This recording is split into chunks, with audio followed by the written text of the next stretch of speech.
Amigas, o meu devocional de hoje foi lá no livro de Samuel e falou muito em meu coração e eu resolvi compartilhar com vocês.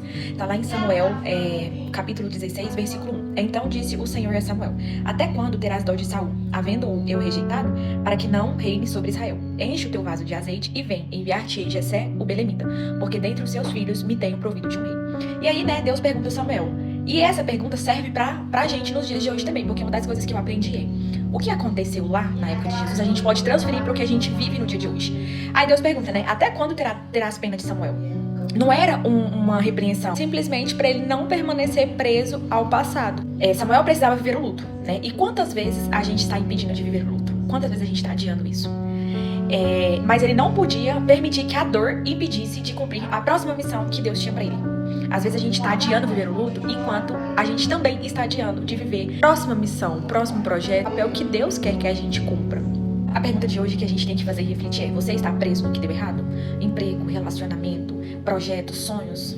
Deus nos lembra que depois de um tempo de lamentar, é preciso caminhar. A gente pode até se lamentar, mas vai chegar um tempo que a gente precisa levantar e caminhar, porque só lamentar não vai resolver nada. Deus já estava preparando o próximo capítulo. Às vezes a gente nem sabe, a gente nem vê, e a gente fica tão preso no que deu errado, que a gente esquece que Deus é dono de todas as coisas, e Ele que vai cumprir, né, aquilo que tem pra nossa vida. A única coisa que a gente precisa fazer é levantar e caminhar, não ficar só na lamentação.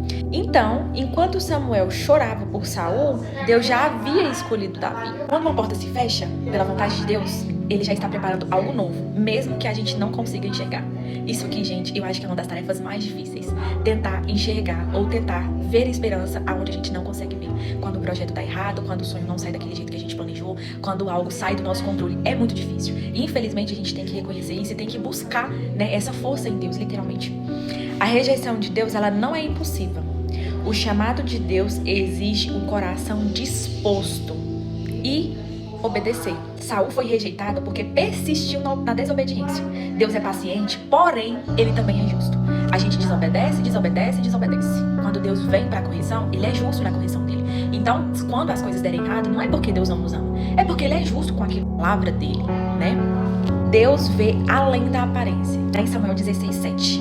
Porém, o Senhor disse a Samuel: Não atentes para a sua aparência, nem para a altura da sua estatura, porque o tenho rejeitado.